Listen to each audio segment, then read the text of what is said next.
screen, you have the housekeeping. The session is being recorded. If you ask a question, we may ask for you to unmute if we need more information. And in fact, we'll allow you to talk is the command we have to give it. If we have anything that needs clarification, ask questions anytime. You can ask them in the Q&A or you can put them in the chat. Depending on the question and the relevance to what's being presented, it may be answered immediately, or we might wait to the end of the presentation. Again, the summit registrations are now open, and hopefully we'll be seeing you there. And with that, we have Steve, who is new to the Focus Friday world, but hopefully we'll be seeing more of him. Steve is the product manager for the reporting server, data migrator, and pretty much all the adapters. Did I miss anything? No, I think you covered everything also. Thank you. All right, let me stop hello, sharing everyone. and take it away. Yeah, let me share my screen.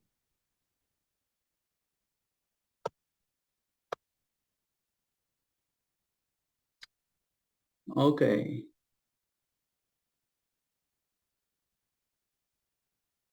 All right, it's good to go.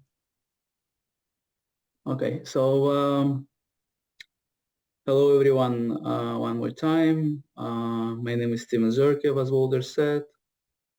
I'm a product manager for a reporting server, data migrator, all the adapters, resource analyzer, resource governor. So everything that is have to do with the server, I'm managing right now. So what I want to talk about today is to talk about JDBC adapters that we provide and how they can help you guys to open up the window for all the data that's around you that you need access to with accessing for your applications or build new applications. Why would you want to use? I'm talking about here in my slides about the mainframe JDBC, JDBC on the mainframe. But JDBC adapters can be used on any platform. We know that Java is kind of platform agnostic, and it allows you to get to the data, read the data, or using the data migrator, you actually can load the data there as well.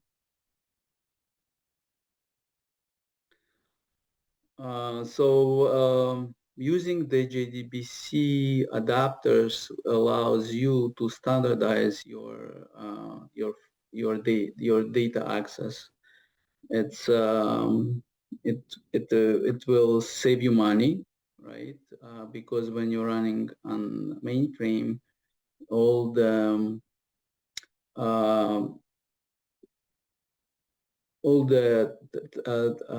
IOs and all the data manipulation, everything that's done will not use the MIPS of general purpose MIPS. It will use the zip engine to do all of that work.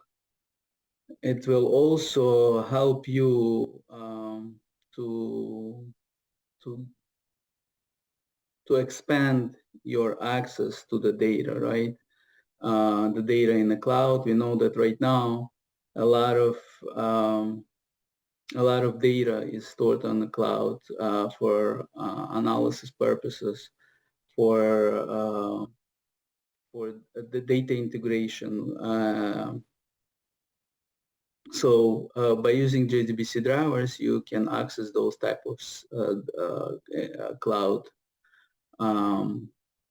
platforms, cloud data platforms. Scalability, right? Another reason why would you want to use the JDBC drivers. It improves the memory management and thread handling for high-volume data migrations. In this presentation, I don't like to actually just talk about it, but I'd like to show. So I'm gonna do the demo where we're gonna go over the adapters. My reporting server is a 937 reporting server that I'm gonna use. And let me just go and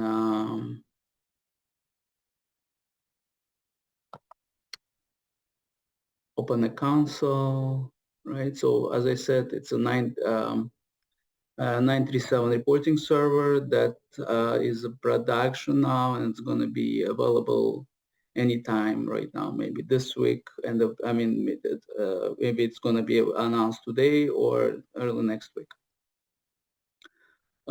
This server is running on a mainframe 2.5, ZOS 2.5, and what you need actually to use the JDBC drivers, right?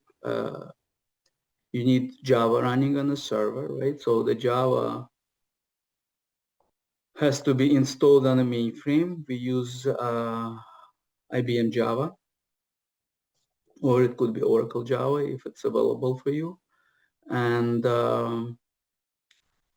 if you have Java, how would you know that you are using that Java and then within a server, right? And how would you know if actually you have to have a JSCOM agent running, right? So there has to be an agent that loads that virtual machine, right? And uses that virtual machine to communicate, to issue those Java calls with the database. So how would you go about and check that, right? So you would go to workspace, right? Under Java services, you have a service that's running, the default service. If you click on the agents, it actually tells you, right, if you have your agents, if you have an active agent, you can have more than one agent. You can restart if you know, if you do a lot of work and you want to run multi-threaded, so you can restart additional agents. Start new agents, you can stop all. But what if your agent is not running? What do you have to do? So what you have to do is you want to make sure that on your server on a mainframe that's running on a mainframe, you have to make sure that in the env file you specify the Java home, right? The JDK home location. When you specify that and you restart your server, you will have it up and running. The JSCOM agent will come up automatically or magically, right? So if you go to the properties of this default Java service, right, we will see information about our Java environment that we're running under the server, right? We'll see the port under which the agent is running. We'll see JVM settings, which we can actually add Java options. We can add Java properties. We see the heap size that is used. We can increase the heap size if we use a lot of data with data movement. We're moving a lot of data. We want to make sure that there's enough memory to do that. Additionally, here we can see the version of Java, right? Besides all of this information that we have, the default information, right? It's all set up by default, all the settings. But as I said, you can change them. We can look at the Java version. I run this server with the Java 17, 11.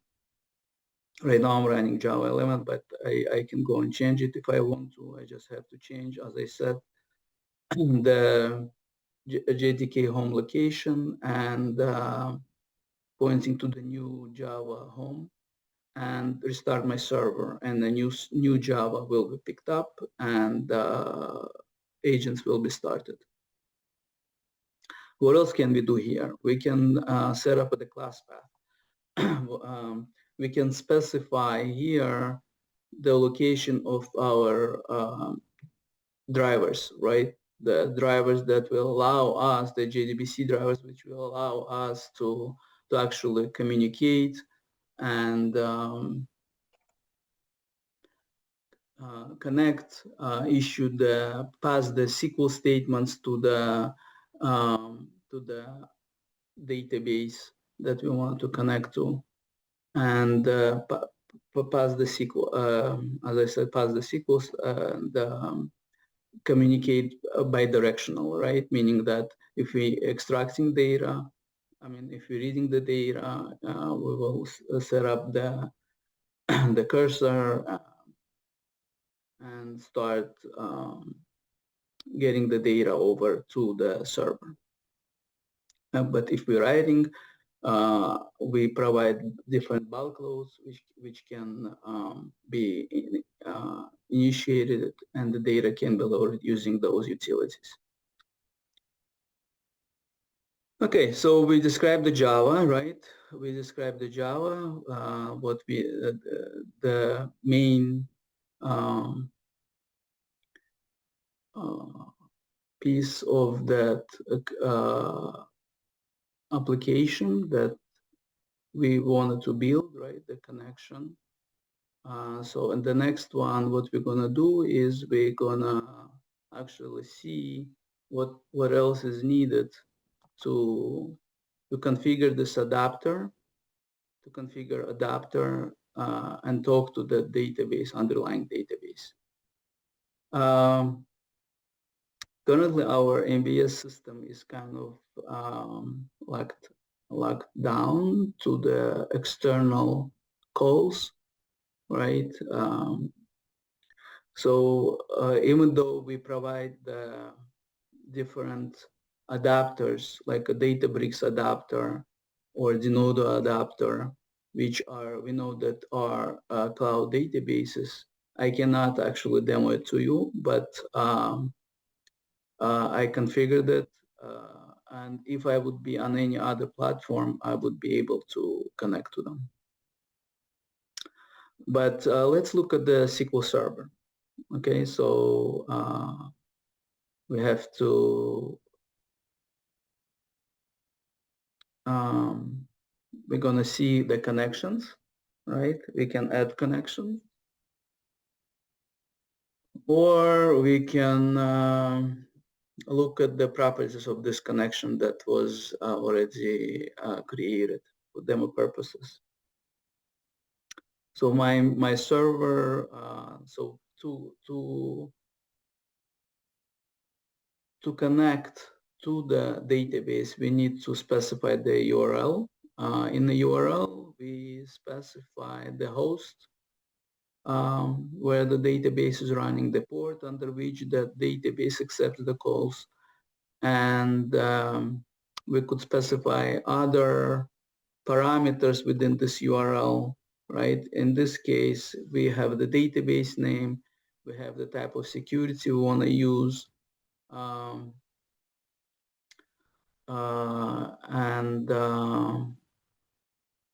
also, besides the URL, we need to provide the type of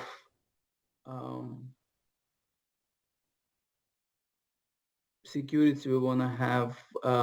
We could have an explicit connection, right? Or we could have trusted connection.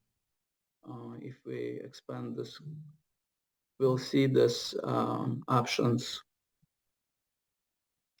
Also in 937, not 937, 938, we're working on using a newer cloud-based security models that, like, for example, we're implementing the Microsoft Enter Service Principal usage. So when you, in 938, when you click on this option under security, you'll have that as one of the options if that particular database or the driver supports it. Okay, so after we define the security, we also can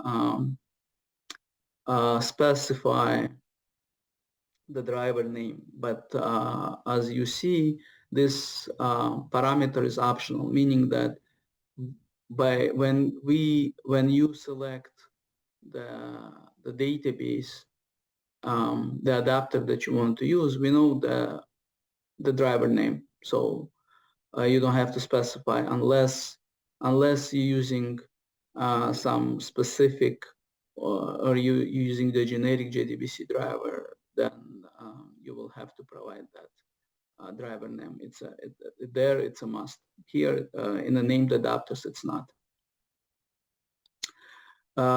In IBI class path, you remember when we look at on the server, the class path, we picked up there, we can pick up the class path, the system class path, or we can define here under IBI class path, the jar files that you wanted to load during the call to the database, right? What you wanted to use during the call to the database.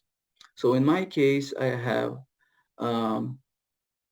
drivers, right, for Postgres database. I have for Zenodo, I have for SQL Server, and the Databricks, right? I can add additional ones, right, by clicking on search magnifying glass. It will take me to the directory structure under my HFS and or ZFS, right, I have to provide the location of that driver. What else is here? We can select the data load. So what does it mean, allow data load? It says yes, meaning that when you do upload file, in upload file, you can control if this adapter will be displayed during the upload file, right? As a option to load data there. And the connection description. Also, we have another tab here where you can, when you look at your environment. So you see, we show you the class path.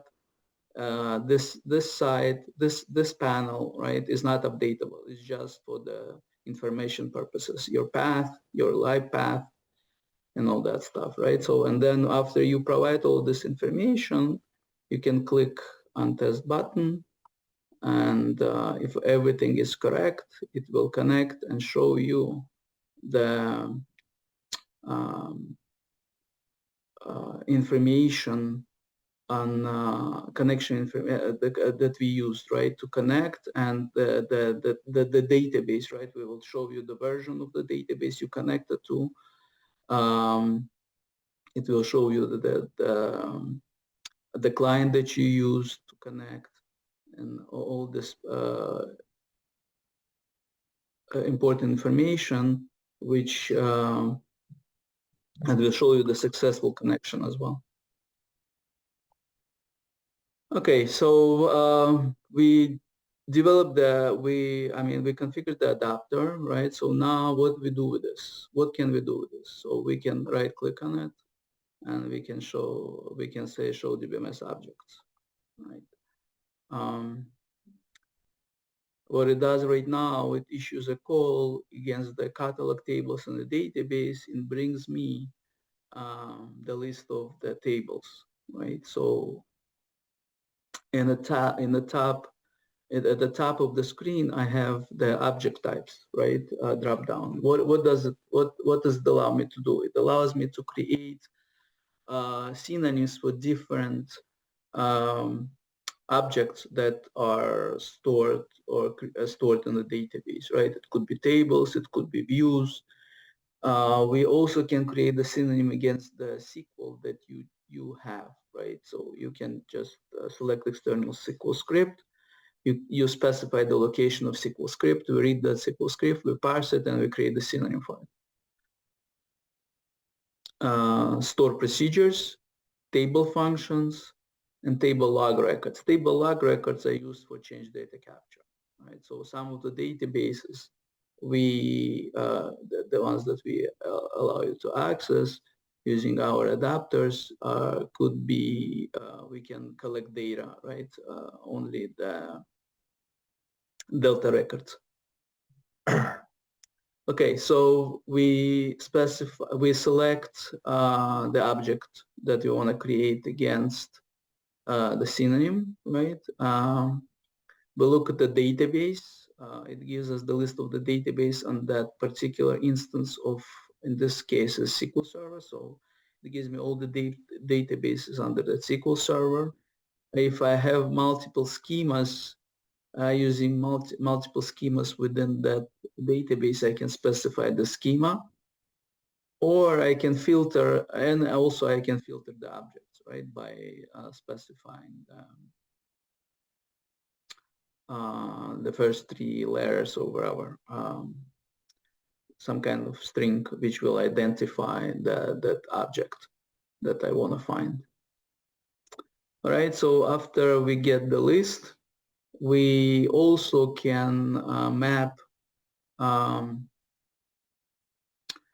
the data types, right? So if certain data types in certain format in a database, how we want it to be interpreted, we can modify it here. Okay. There's also miscellaneous settings in the version 937. We allowed you to get the table and descriptions, titles and descriptions from the table. We allowed that for a long time, but here, and it was set up globally, meaning that you set this up on a server side, and we're always going to get tables and descriptions. But some of the customers say that for me it's turned off, and I want to just turn it on for a specific adapter, right? Adapter for the specific connection. So you can do this right here, right? So by default. So right now the global setting is on, so it shows me on here, but I can turn it off. And when I select my objects that I want to select to create the synonyms against, they won't have title and description in them when we create the synonym. Okay, so we select, for example, a synonym, and we select the location where we want the synonym to be created, the application directory. For example, maybe actually, hold on, I created JDBC demo. Right, I'm gonna say okay. I'm gonna say add. Right, so now it goes and it creates that synonym for that object that I selected. So if we go to GBMS demo and right click on authors, and we do sample data, and it goes and brings me the data for that particular object.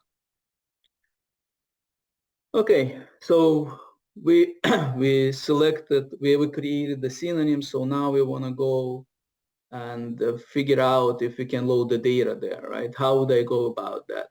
So again, we go to get data, right? How would I know if that adapter is writable or not writable, right? Because not all the adapters are write adapters. They are definitely read adapters, but they might not be write adapters. So how would I check that?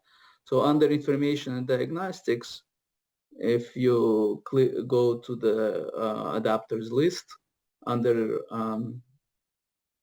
there's a complete adapter list report, right? So if you click on that,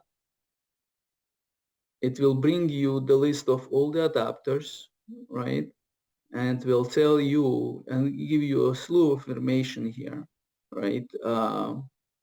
Where if you look at the category, right, it will tell you what type of adapters. It's a SQL adapter. We have different kind of adapters. We have flat file adapter. We have a social media adapters.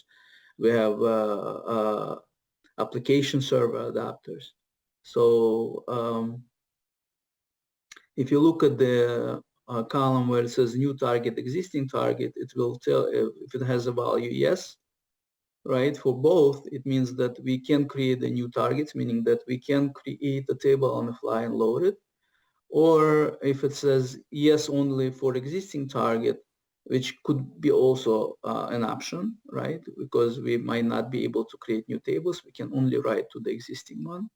There's such a databases that we have adapters for. And so it tells you this type of information. It also, if you look at the bulk load column, it also tells you if it has a bulk load, what type of bulk load is it, extended bulk load, is standard bulk load.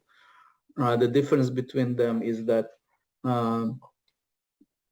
some of them can actually, when you do extended bulk load, it can do merge and all that type of stuff, beautiful stuff using the bulk load utility. So when you get that information, right, you already know that, so you can create, you connect it to the database, right? You know that you can create synonyms for the objects within the database. And you know right now that the database is writable, right? So meaning that you can write to it and you can read from it. So you can use both cases. The beauty of the creation of synonym, right? So you created that synonym, and right now you can use that synonym within for WebFOCUS, right? So by writing a report against that synonym, or you can use the same synonym within the data migrator, right? Creating the flows to read and write to that table.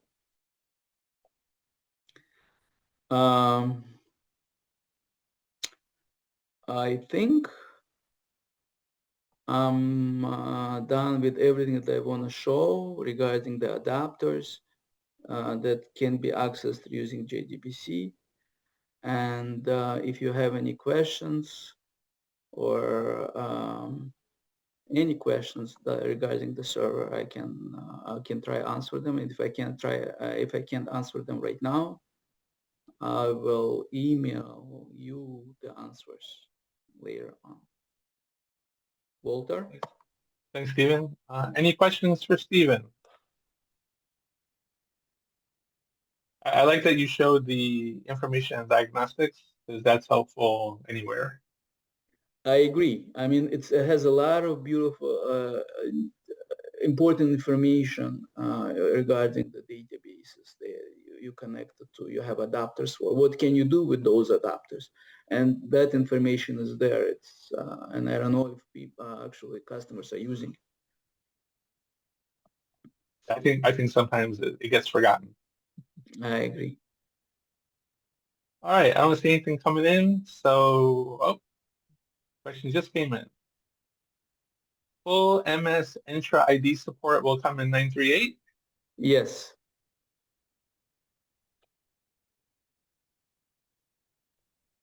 Yay.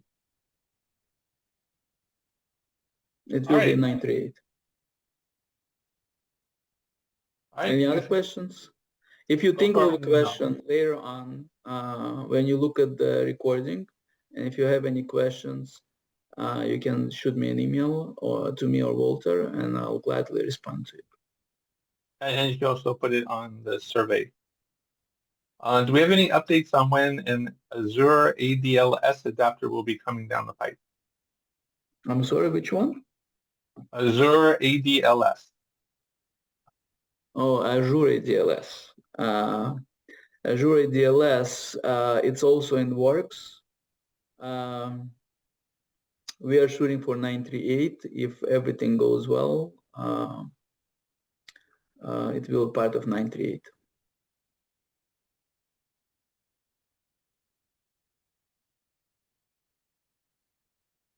Okay, Renee, you want to take it away? Okay, thank you. Steven, if you Yeah, can stop here. I'll stop sharing. There you Thank you. go. Much appreciated. All right. Well, thank you, everyone. Great first session for the day so far on this first day of spring. Appreciate everyone's time. I know it's valuable, and I always like to acknowledge that. And hopefully today I can impart some very cool information as it relates to WebFOCUS portals, WebFOCUS designer portals specifically, right? Our latest and greatest at designer level. So in 9.3, WebFOCUS Designer, and you'll see for this demonstration, I'm in version 9.3.6, so hovering on the bottom. So you can see what release level I'm in. And I'm in the WebFOCUS Hub. And there's, starting in release 9.3, in terms of designer portals, what we did was we created a new UI. Prior in 9.2, to create a portal, you got some dialog boxes, you went through it, and that created the portal. But we actually have a UI starting in release 9.3. And there's two ways you can navigate to create a portal. You can go to the plus, and you can go create portal, and that'll bring up the dialog here. And then once you finish that, it'll bring up the UI. I'm going to close that out because the other way you can navigate is the plus content. And if you go to application and portal, you see where I'm located, right? Plus content, application, portal. And if I bring that up, I also bring up the same dialog. So I'm actually going to start creating a portal from scratch before I showcase some of the customizations, just to kind of go through it and level set, because I know everybody's at different levels. And I wanted you to have context and understanding.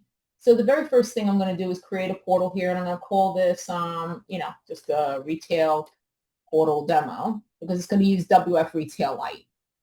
And you can see that when I put the title in, it automatically put the name in. Where there's blanks, it did underscores. You can create a portal alias to kind of shorten that name up, and that's what will be used when we call the portal. And this one I'm just going to say RPD for a retail portal demo. And the location, I might be where I'm at, might not be where I actually want the portal to be located. So I certainly have the option to edit that and navigate as appropriate, but I am actually where I want it to be created within the retail demo portal folder in the repository. So I'm going to then click create. And now this is what was new with 9.3. Is we bring in you to now into the UI. And if you've done anything with Designer, some of it should feel at least familiar to you. You have the Designer toolbar on top, the Designer bar on top with the little hamburger application menu. You could do new, open, close. The portal is automatically saved. If you're very quick to make a change and then run, you have to click it and then it'll save and then it'll run as well, just to be aware of it. I tend to be a little fast sometimes with the quick changes.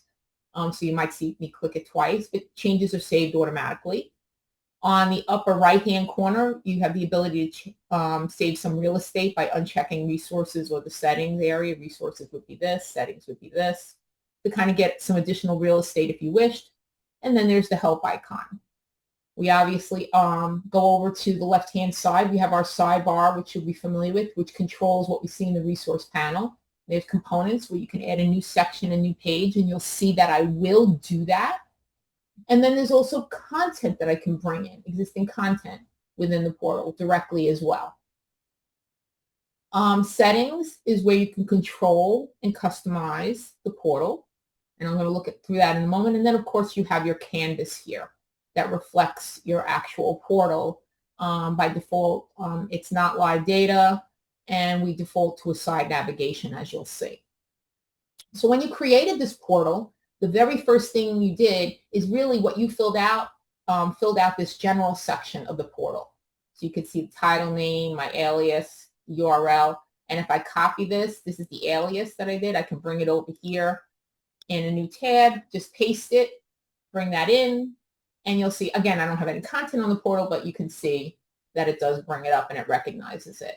So just to be aware, you can just click that copy and that gives you the portal alias for this portal. The one thing that wasn't part of that creation screen is maximum width, which is always 100%. But let's say I didn't want to take 100%. I could just say 80%. And if I do that and then run it, you'll see that you get spacing over here on the sides because it's only taking up 80%. And then if I like change the sizing, you'll still see that that's the case, right, on the window. So let me bring that back. I'll close that out. And then I want to bring it back to what it is. I could type 100% if I want to, or just click the little X. And then it brings it back to what the default is. There's other options here. I just kind of quickly want to go through them, but they are important. One is the theme. So again, we don't really have any content yet here, but you'll see that if I scroll through the first 4 here on the list, Designer 2018, Light, Midnight, and Vivid are our standard themes that we provide. And then you'll see I have some custom themes that I created, and I'm going to go through that in a little bit. But let me just switch it to Midnight and then just run it, just so that you can see there is an impact. Again, because I don't have other content, you don't see the real true impact of that change. But just to give you an idea, right, the theme does impact the portal and its display. So then I'll revert back to Designer 2018 for now, but you're going to see we're going to do a little bit down the road on that. Let me expand these options. Content live preview. We do this little icon to let you know that when you're editing your portal, it could affect performance when loading content, but runtime, you always have a true live execution, live preview, but I'm going to leave it off for the in terms of our demonstration. It's not really necessary. I'll close that out. Now navigation, and I'll expand these, and banner and user menu. I just want to go through. By default, when you come in and create a portal, you will have side navigation, but you can also say, you know what, I want my navigation to be across the top, and you can see how it moved it over here. And this is where you would drop your sections and pages in. It will be across the top. And then I could also have top and side if I want to. And because I don't have anything, you don't really see the impact here yet in the portal, but you get the idea. Okay, I'm going to come back to side, and then I'm going to scroll down to banner. Now, excuse me, if I wish, if I don't want the banner at all, I could just uncheck, and it takes the banner completely away, as you can see here. I'm going to bring that back in. Maybe I don't want the title. I could uncheck that. Or maybe I don't want the logo. I could uncheck that. So you have control here on what you want to see. You'll see that there's an option here, show top navigation and banner. That's grayed out. Because I'm in side navigation, that's not going to be enabled. Makes perfect sense because there is no top navigation. But if I have top or top and side, you'll see that's enabled automatically. And then what that does, like just say I had it in top and I check it, you see right now that the navigation is below the portal banner, but I can make it part of the portal banner to, you know, save additional real estate if that's something important to me. I'm going to uncheck that. I'm going to bring it back to side navigation for the purposes of this demo for this time. But I'll show you a few other things going around down the road. So show logo. Now you have the ability to put a custom logo. We put ours in as the default and everything, but certainly I could say a custom logo, and then I can search for it. And in my repository, I know that I have an image that's join IBI community. And I'll select that just to kind of demonstrate. And I can even provide a logo tooltip if I want to, which I could say like, you know, IBI, you know, community. And it helps if I can type today on this first day of spring. So IBI community, and then I can make a clickable URL. So maybe, or not clickable at all if I want to. I can uncheck it. And if I were to save and run this, I can hover over and I'll see the tooltip, but it's not clickable. But then I can make it clickable, and I can make the URL, and I could say http:// and I could say community .ibi.com. And if I save that, now I click it, I'll get another tab, and that'll go to the community.ibi.com website, the URL that I provided. Okay. So far, so good.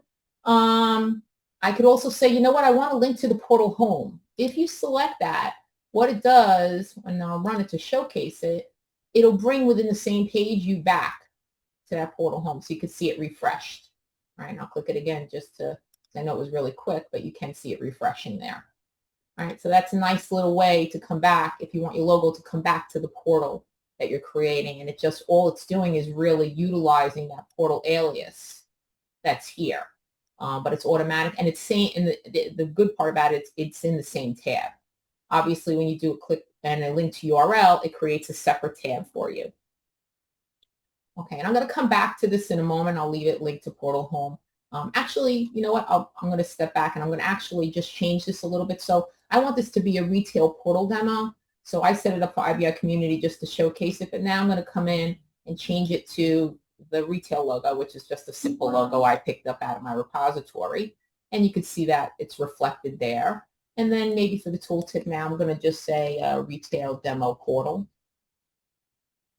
And if I link, I'll leave it linked to Portal Home, right? And if I run that, just so that you can see the impact at runtime, hover over, I could see the tooltip, and then it brings it back, right, and refresh to the portal. And I'm going to come back here to make this clickable, but if I wanted to, I could just wipe that out, and it comes back to www.ibi.com, but I don't have that selected yet. But I'm going to come back to that in a moment. I just wanted to go through the last option that you have when creating a portal is the user menu. So when I come and I execute this, just save that, you'll see over here in the upper right-hand corner, admin, and you can see all the options that I have available. Now, if I wanted to, I could say, you know what, I want anybody to have access to that at all for my portal. And when I uncheck enable user menu and I run it, you'll see it's kind of grayed out. You can't check it. You can't reference it, right? But maybe I do want it available, but I don't want all the options that are listed here. So maybe I uncheck and I'll leave help, remove my customizations, maybe sign out. And now if I run that, you'll see the options are available, only the ones that I've selected. And I could go to IBI WebFOCUS Help, I could go to the user guide, and I could look up building portal applications, et cetera, so forth. So that is certainly a capability that you have. And the thing to be aware of, just to clarify, that the WebFOCUS privileges will determine what options the user sees available at runtime. So you might leave things all checked and everything, but if the user doesn't have that privilege, they're not going to see that option at runtime for the portal.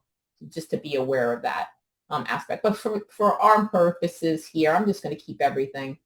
There's no real necessary restriction. And then if I come back and run it again, I can see that everything is available to me. Okay.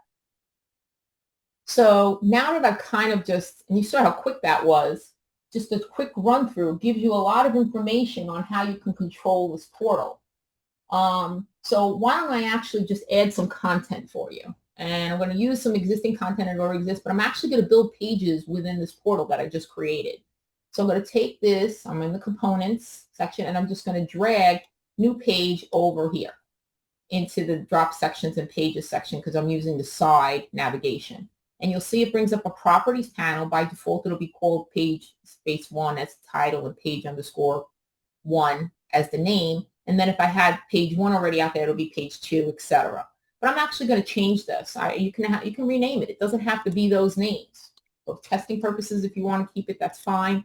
But I'm going to call this homepage. Might not necessarily be what I would call it otherwise, but just for the purposes of our portal, I'll do that. And then there's also an advanced tab here that has additional information, but I'm going to leave it that. So that's my title, and that's my actual underlying name, and then I'm going to save that.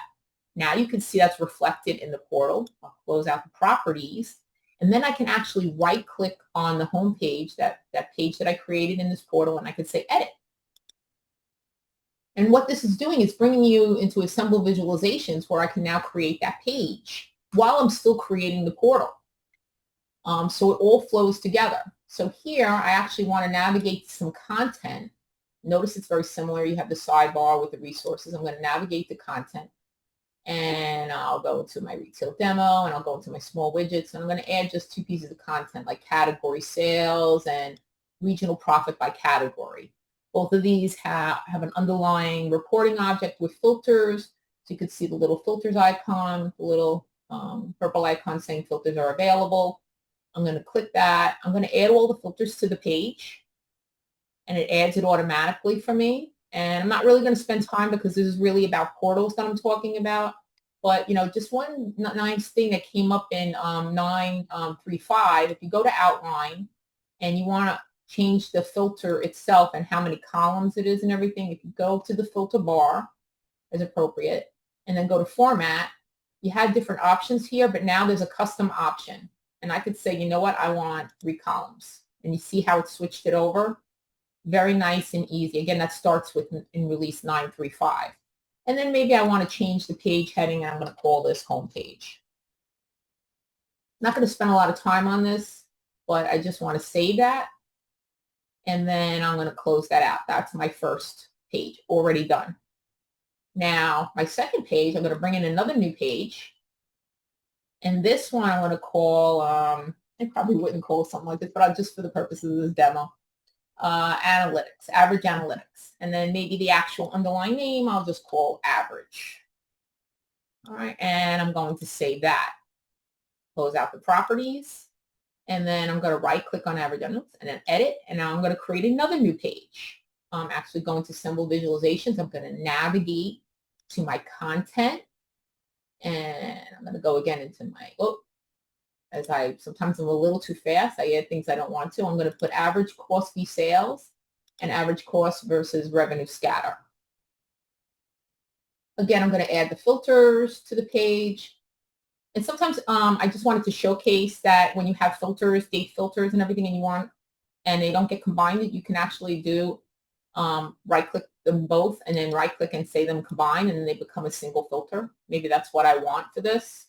And then I do want to change the columns like I just showed you. I'll go to outline, to the filter bar, to format, and then I could do that custom option again, which gives me 3 columns. That's kind of nice. And then controls, I actually maybe want to put a submit, which does a submit and reset button, and I'll drag that control over to that other spacing there in my filter bar. So now I have a reset and submit. And then let me change the page heading to average analytics. So far, good. So good. Save that. Close that out. Now I have 2 pages.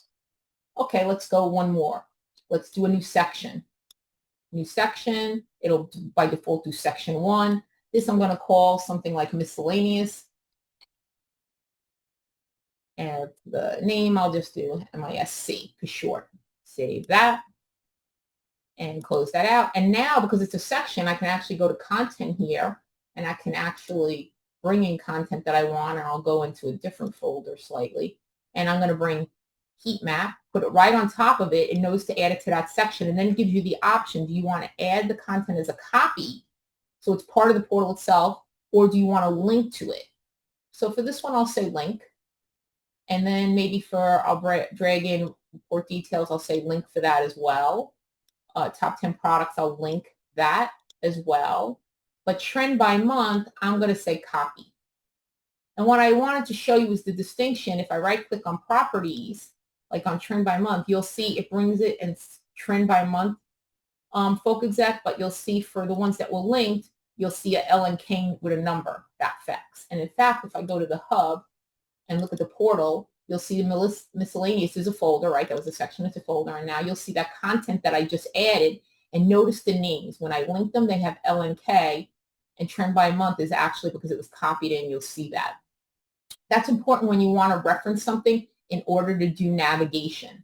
So let me just run this portal first, just so that I can showcase it to you, and just so that you can see in a very short period of time, we created a portal, and this is a flat data file for all of these, so it takes, anywhere from 500,000 to 2.5 million rows to generate this data. But certainly if I wanted to, I could say computer and accessories, and it'll update accordingly on my home page, the filter, so that's all working.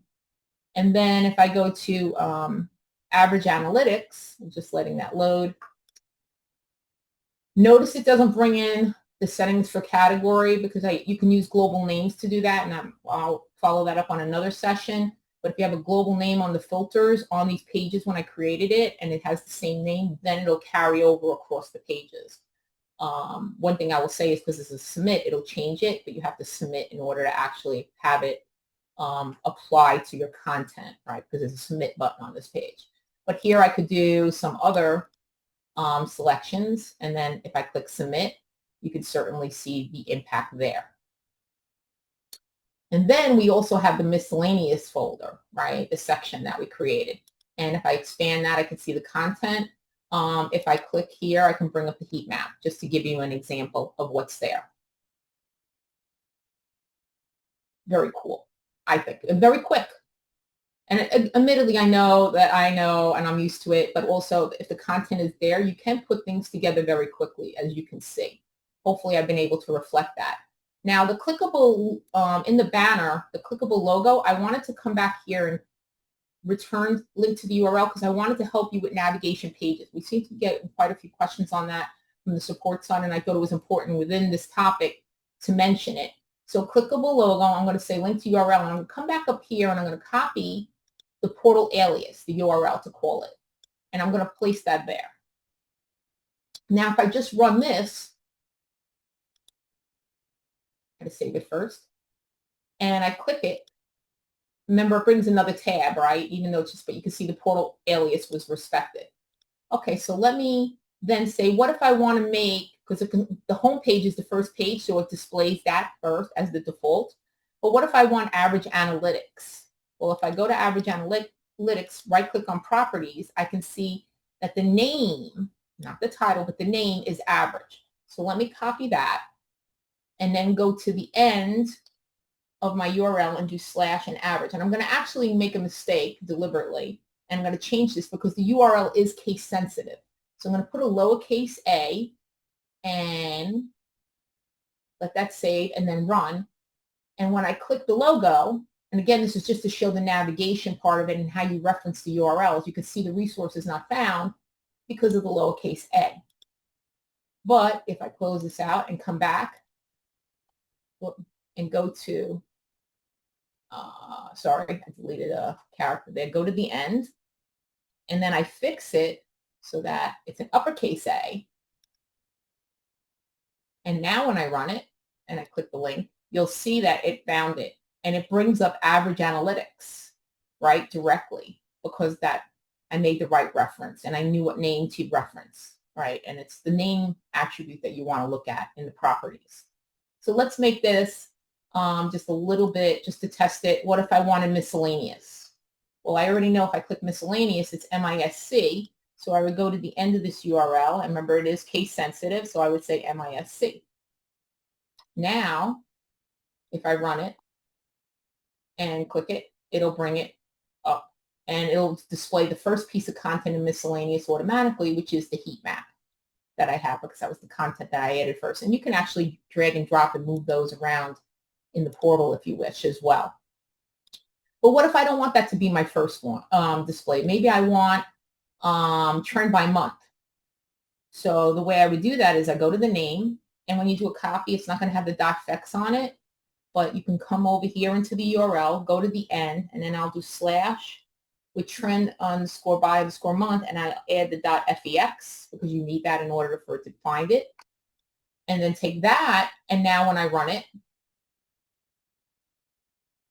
and click the link, you'll see that it brings it up and it goes directly to trend by month. And the reason why I'm spending time with this is because I want you to be aware of the fact that what if I wanted top 10 products, which is linked? Well, I have to make sure I use the link name. I'm going to come over here, go to the end. I'll leave the .fex there, but just get rid of the trend by month name and put my link name in. You can see I still have my .fex.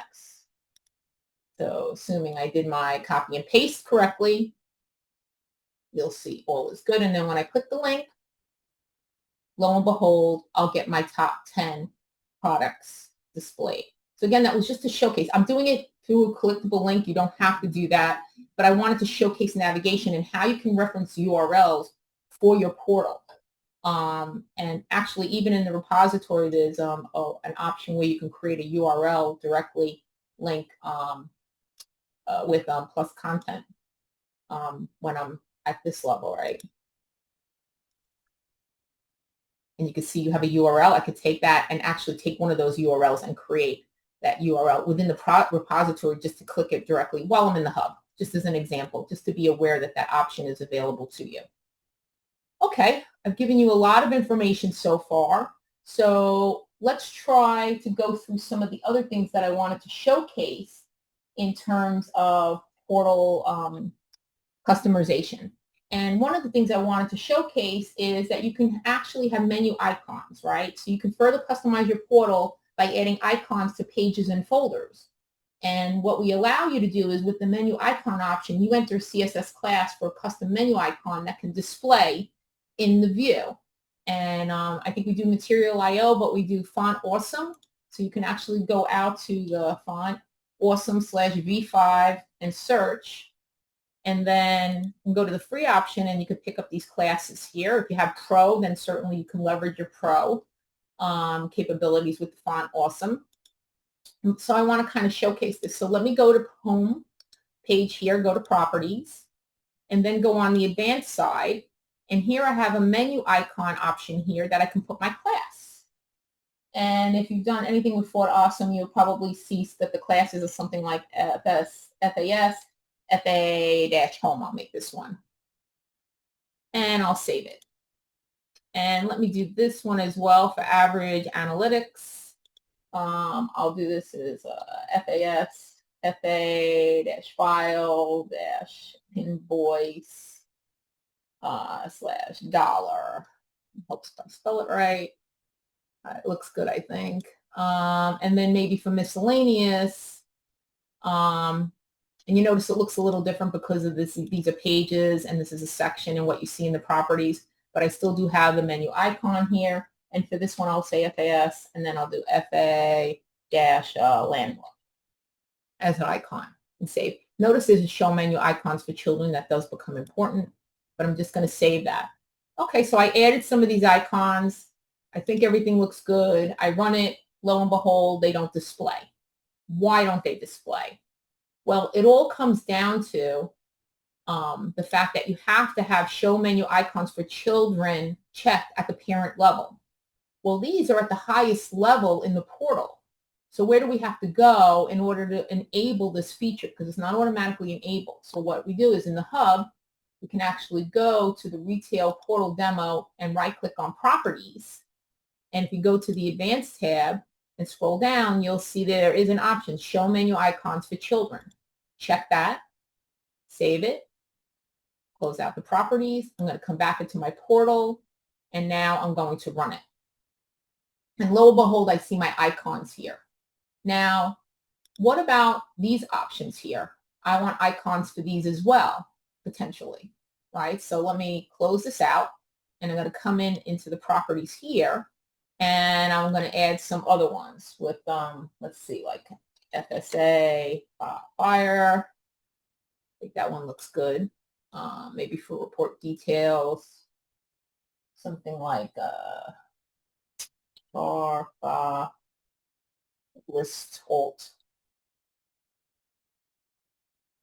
And then maybe for these other two, I'll just do fa dash, and what is it? Chart bar is one. And then I'll do that for the other one just to save time. So save that. And then notice this looks a little different than properties from here because these are linked versus this one copied in. But again, you still have that option there. So I'll save that. And now, okay, I'm going to close that. I'll leave the properties there, but I'm going to come back to miscellaneous because I'm going to showcase here if I were to run this portal, I don't see the icons. And then, okay, you'll say, well, remember, miscellaneous is at the higher level. It has the option show menu icons for children. I could check that. I know it worked at the high level, the highest level, right, when I did it on the actual portal. And now let me run that, and I still don't see the menu icons. And the reason for that is when you have a side navigation, you only have 2 levels. The lowest level won't show the icons. Unless it's like a mobile, responsive mobile device, then it shows all icons regardless. But in this case, you're not going to see it because it's only 2 levels. If I were to change my navigation, so let's do top and side. Now I'm going to have 3 levels. Let me run that. And then click miscellaneous. And now you can see the icons that I added. All right, just to be aware. And you could do PF12 and you could see there's options to see it as well, but just to be aware of that the lowest level in navigation, you will not see the icons. If I want a side navigation, I could have those there, and if they're on a mobile device, they'll see it.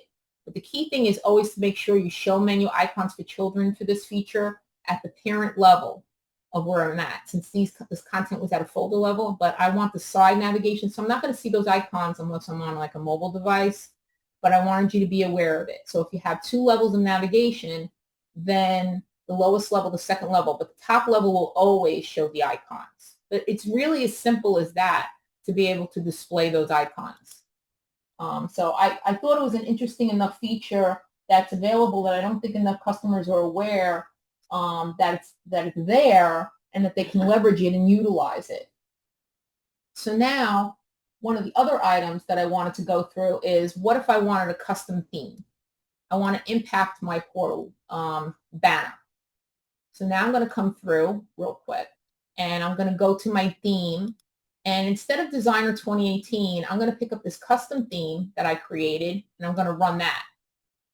And you're going to see it updated the portal title to Retail Portal Demo, but now it's larger, it's blue, the font has changed. So how did I accomplish that?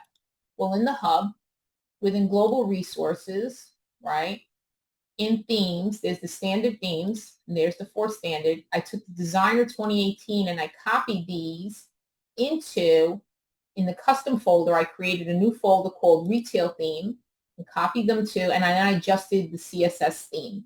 The style is exactly the same as 2018 for the purposes of this demonstration. And you can see here what I did was I leveraged the classes that are appropriate to change that portal. So you can see that's the portal class. And if I just did IBIX label text, it would impact a lot of things, labels on the page. I just wanted to impact the portal title, so I did that. And certainly if I did PF12, you kind of see here what I'm impacting. And if I click it, you can kind of see there the impact that I had within the developer tools. Okay, so what if I want to change something else? So I want to change those icons that are in the portal to turquoise. So if I uncomment this, and you can see here what I have highlighted here, and I did the exclamation important so that it actually overrides whatever styling that might be already available as part of the portal. And then I save this. I can come in and run it, and because I still have that theme selected, you can see it made the icons turquoise. A lot of what I'm talking about, by the way, with the icons and the coloring and everything and the labeling, this is really for the side navigation, because top bar navigation is a little bit different and the references are different. But I wanted to showcase that I thought this was important, and it restarts the discussion about how much is available and what you could do to really customize your portal. Now, what if I want that home page icon to be a different color than the rest? So what I can do is come back here and I'll uncomment this section out so that you can see that there, what I did was I took the .pvd-acpg.glyph, and then I put the font awesome class name after it and said yellow, save that. And now when I run that portal, you'll see it's now yellow. You get the idea. And certainly if I did PF12, you can kind of see and go through, the selector, and then it can kind of navigate. You can see the impact right there, right? And then if I was looking at this one, you can see the font awesome is applied to it. But if I want just a higher level, like I did just the PVD ACPG glyph. So I know I'm giving you a lot of information, but definitely what's here in the recording will really, truly, I think, help you try to start at least the idea of what kind of capabilities are available to you. Now let me come back. Another thing I want is, what if I want to impact the text, right, that you see at that higher level? I'm going to uncomment this out. And I did the IBIX accordion button text. And I did the kind of same font, but I did cornflower blue as the color. I'll save that and run it. And you can see the impact, but it didn't impact these. That's a little bit different. So just in terms of time, know we ran long on the sessions here. Let me actually change this and say I'm going to make that light sea green, right, with the font change. And that's the content in order to be able to impact that lower level content. And then if I run it after saving it, you'll see the impact there as well.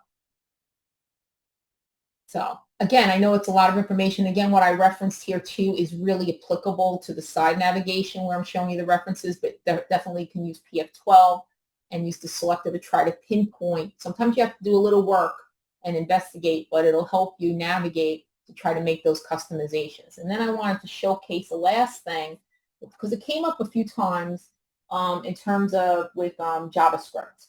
So I know we're getting close on time. Renee, there's a question. Yeah, question? For accessibility requirements, can a label tag be added to the control on a page? I believe so, but I'm not sure. I can look into that. Add that in the evaluation and I'll follow up. Got that, John? All right. So, Walter, I can still take another 5 minutes from you? Sure. Oh, okay. Sorry. I know we all ran over today. I apologize, but this No problem. is some of the meat and bones that I wanted to kind of just showcase. So what about this retail portal demo? What if I wanted to do something a little bit more interesting? So I have some JavaScript code here that I created. And I'm leaving it up in Notepad so it's a little bit larger for you to see. But there's 3 basically sections here. And what we kind of wanted to accomplish was that we update the portal banner so it has a date and time whenever the page refresh button is clicked or when a submit and reset button is clicked on a page, that it gets updated. So the very first part is using the event listener, the IBA underscore describe underscore all done to be able to look at that. So it signals that the page elements are fully rendered and ready for interaction. And then I can call my setup page event listeners for those elements and then an update portal banner, right, which is crucial. And that's this part right here. So in this part, we're checking to see if it already exists to avoid overriding it. And then we actually call that function call. And what it's doing is it's taking that class that you just saw when I updated the portal title, and it's using an IBX widget, option text, and I'm passing in the text of the report portal demo, and I'm adding this code which JavaScript will recognize to give me the date and time. And then the last part is the page listeners are actually going and setting up as a function and checking to see, this is for the refresh button on the page, and this is the class for the reset button and for the submit button, and then it's checking to see if it's a click. And if there's a click event that takes place, then it's going to call the update portal banner function that we created to update the portal banner. So let's just take this, and this is something that right now, because at the portal level, we don't have JavaScript and CSS at the portal level, you have to do for all the pages that would be as part of the portal.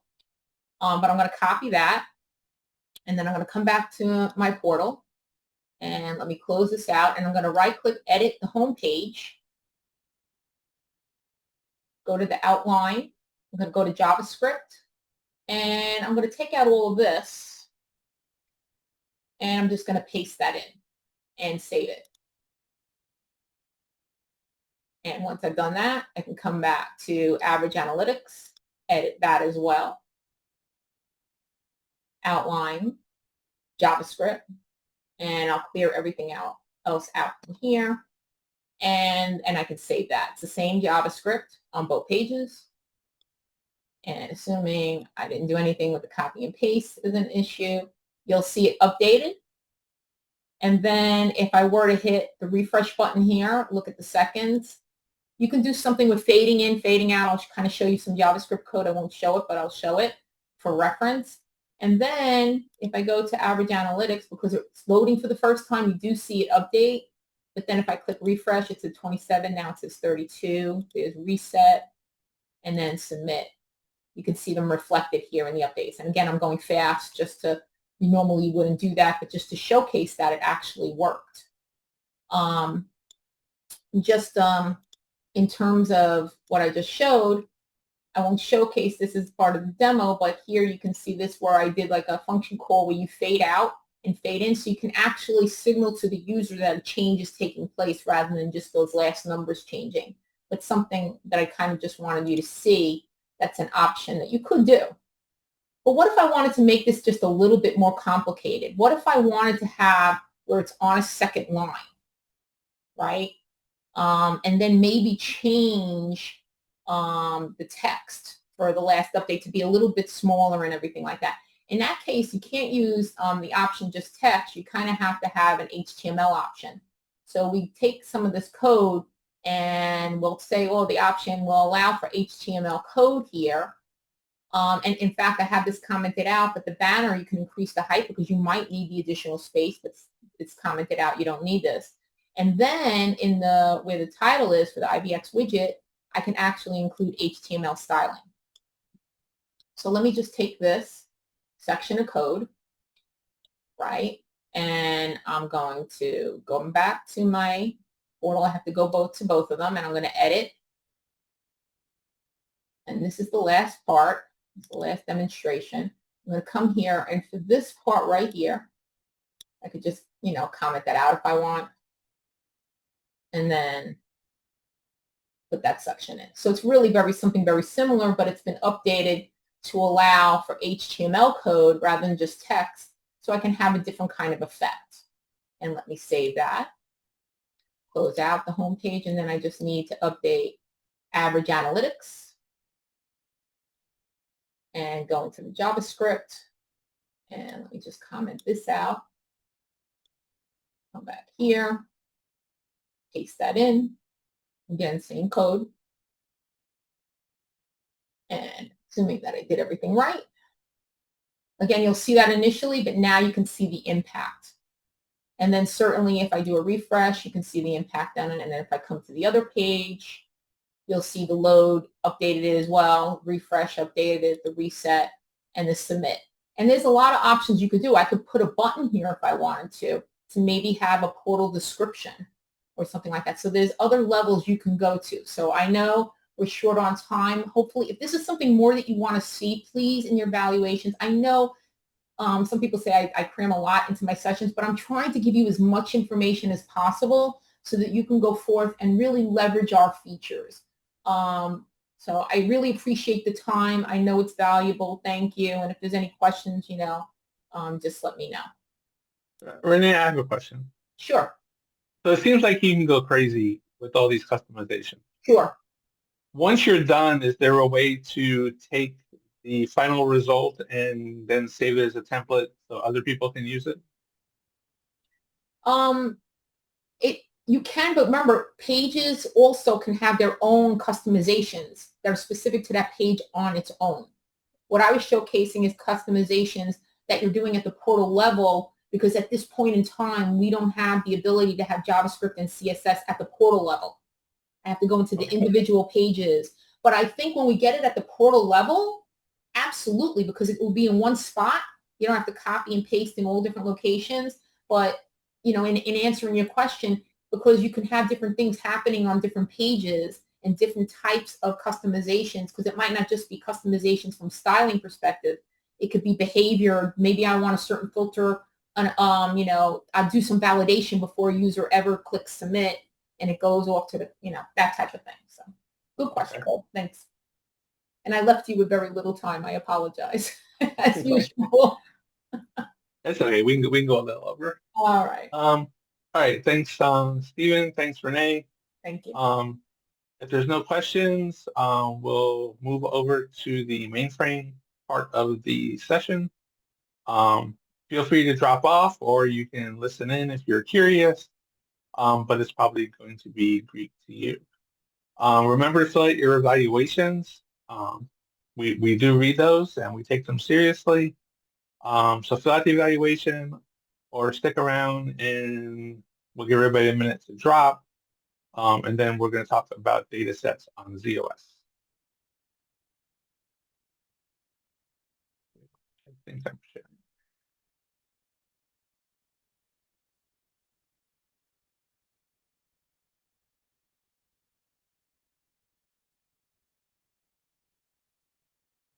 All right, let's start in.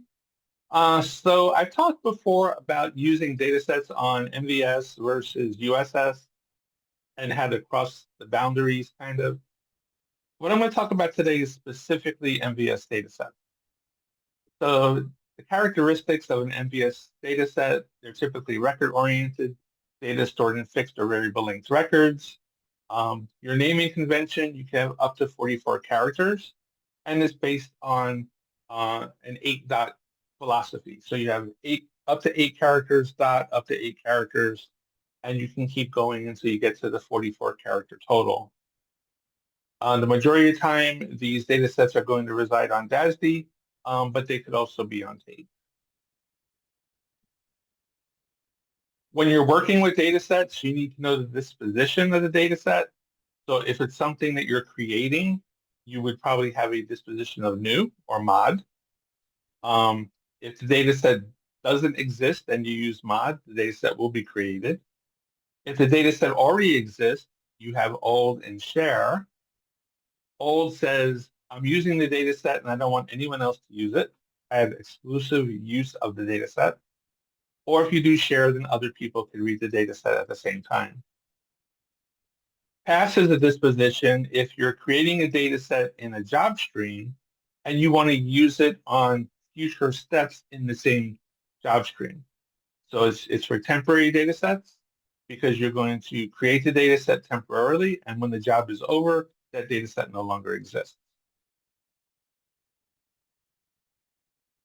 Going into temporary data sets, a temporary data set DS name will start with 2 ampersands.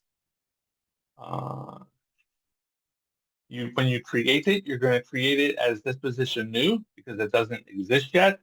And then once the step finishes, you want to pass that data set to a future step. The last step in your job stream, you can always do old and delete. And it says that this data set is being used exclusive, it already exists. And when that step finishes, it'll be deleted.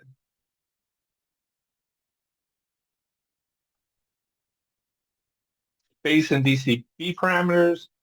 When you're working with data sets, you have to tell the system how much space you're going to require. So the space parameters are the units. Are you doing track allocation or cylinder allocation? The next parameter is the primary and secondary allocations. So in this case, we have 50 primary and 10 secondary. The release says, once you create it and you filled it with data, what do you want to do with the data set? And the release parameter says, I want you to free any unused space. So if you allocated too much, you have the ability of freeing up unused space. As a note, though, if you're creating a focus database, don't use release because you want to keep the initial allocation as it is, especially if you have a modifier where you're adding data to that data set. The DCB is data control block. You have the record format. Is it a fixed block? Is it a variable block? LRECL is the record length, and the block size is usually multiple of the record length. The DSN type is where we identify if this is a PDS, a library, a basic data set, a large data set, or it's an extended required. Extended required is for large, extremely large data sets. So maybe that DEXE should be extremely. So a PDS is just your general partition data set. It has what we call directory blocks. And once the directory blocks get full, you can't add any new members into the PDS. It says it may need to be compressed because if you have a PDS and you delete a member, that member doesn't actually get deleted, it just gets tagged for deletion. And it doesn't really get freed up in that space reusable until you do a compress. A library, it looks like I have a tab missing. So a library is an extended PDS, and it's extended in that there are no directory blocks. So you don't have to worry about not having enough room in the directory to add new members. No compression is needed, and it allows you to store more information. Basic is just a sequential, standard legacy sequential file. Large can exceed 65,000 tracks per volume. And we already talked about the extended required. A lot of times if you're doing encryption, you go into the ext REQ also, but it's not required. We also have VSAM datasets, virtual storage access method. The main types are keyed sequence, where you have a key and you can read using the key. The ESDS is entry sequence. So as you put the records in, that's how you read them. And then you have the relative record, where I can say I want record 5, record 10, those kind of things.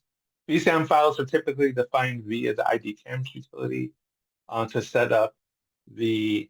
So VSAM files are basically regular type data sets, but you have like a data component and you have an index component. And that gives you the ability to do the keyed reads. All right. For those of you who moved from the, let's say 7.6 versions or prior into the newer 7.7 and higher versions, you might have run into a situation where you were concatenating data sets and you had some variable block and fixed block data sets trying to be concatenated together and things weren't being found. So I decided to do this concatenation rules. Basically, only the first DD has a name. So in your JCL, it's going to be //DD name, and then DD DSN equals. The next line for the concatenation doesn't have the DD name. It just starts with DD and the DSN equals. You cannot mix fixed and variable. Don't do it. The block size, if you have multiple block size, you want to put the largest block size first in the concatenation.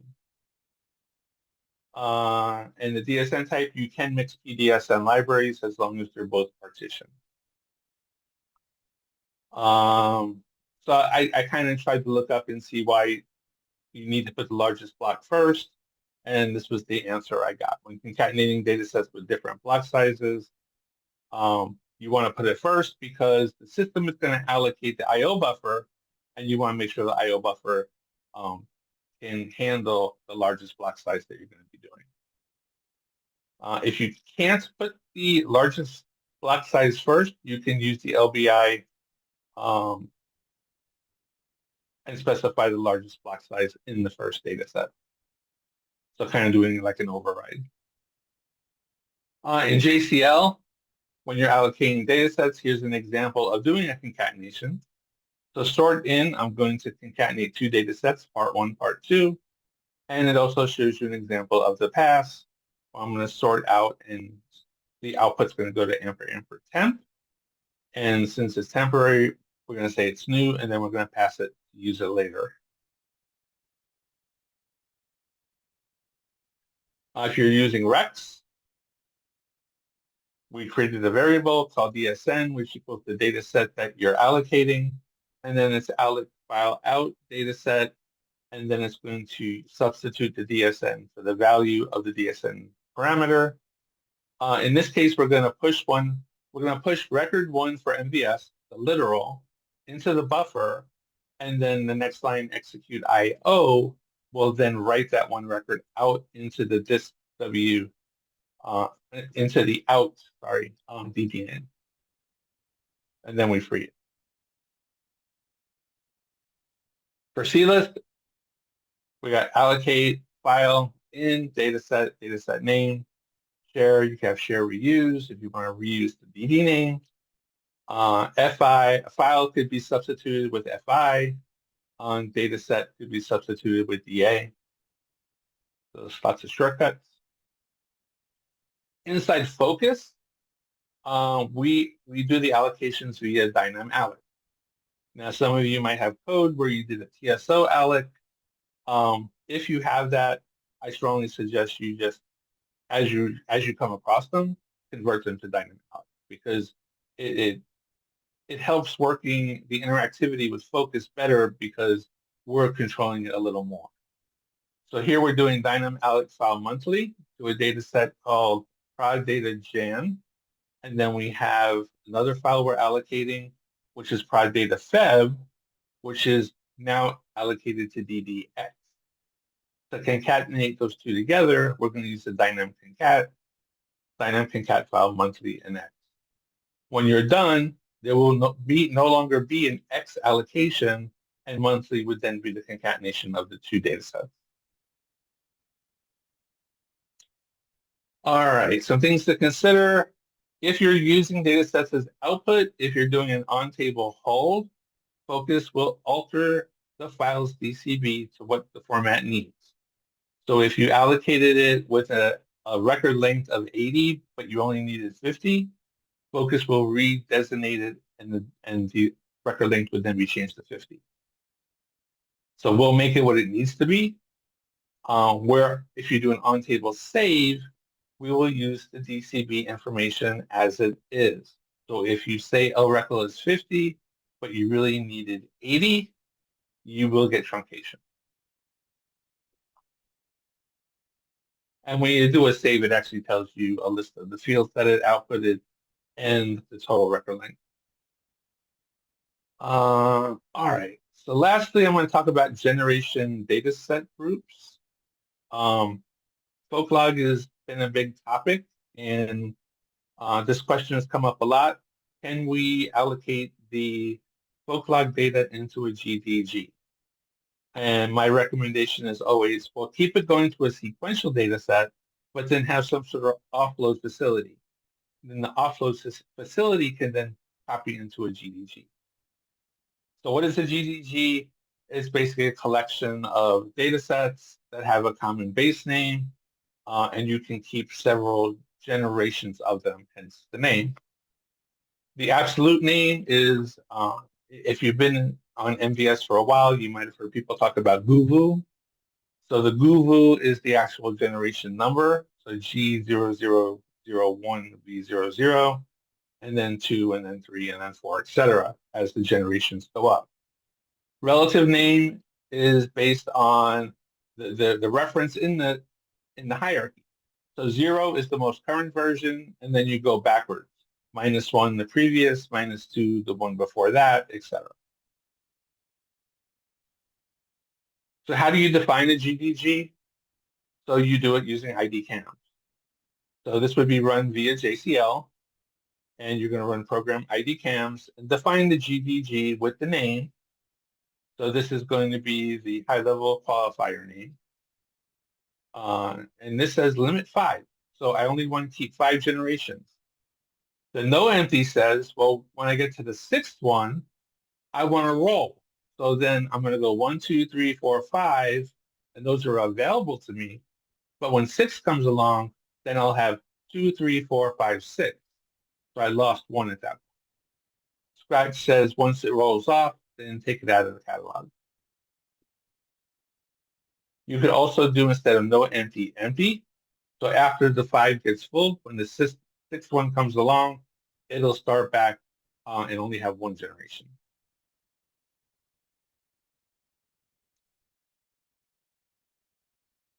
So once you create your GDG base, then when you want to create a new iteration of the GDG, you're going to reference the +1.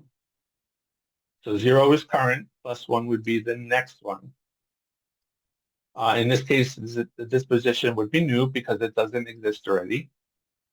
And then when you want to use them in future code, you can reference again 0, -1, -2. But let's say you have 12 months of data and you want to access all 12 at one time. If you don't specify parentheses 0 or parentheses offset, then the data that you read will act as if it's a concatenation of all of your available GDGs. So that makes coding a little easier. So you can do a specific one, or you can do all of them by not specifying the relative address.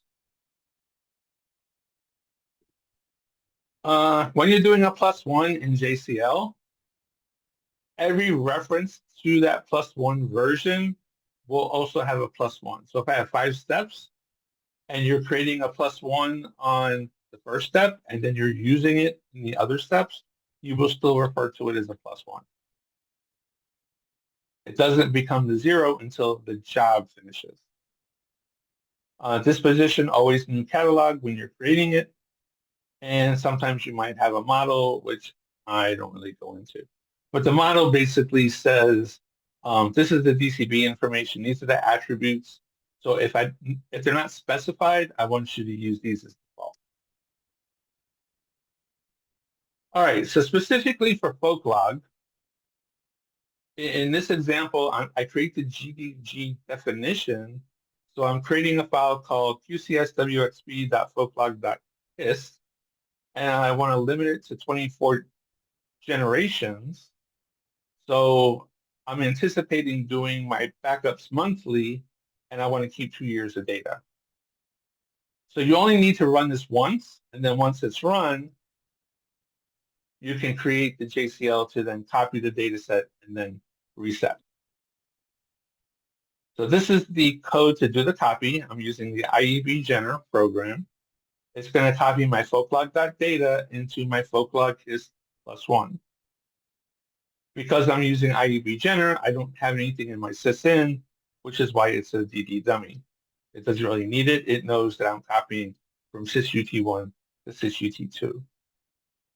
Notice at the end of the sysut2, I have DCB equals because I want to use the same DCB attributes as my qcswxb.folklog.data.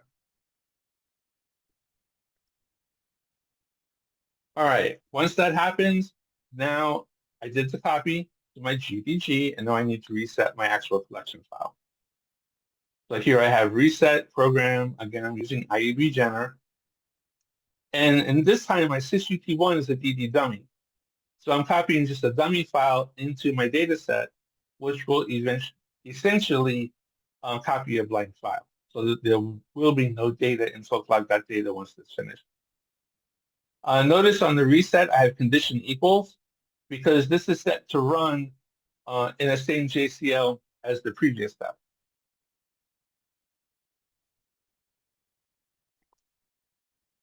So the condition says if the copy step execution did not, it will only run the reset step if the copy step had a condition code of 0. So this way you're not resetting it if you didn't copy it, which is an important thing. All right, any questions? These guys have been too quiet. All right, since there are no questions, thanks everyone for coming. Again, please remember to fill out the evaluations. And hopefully we'll see you again in April.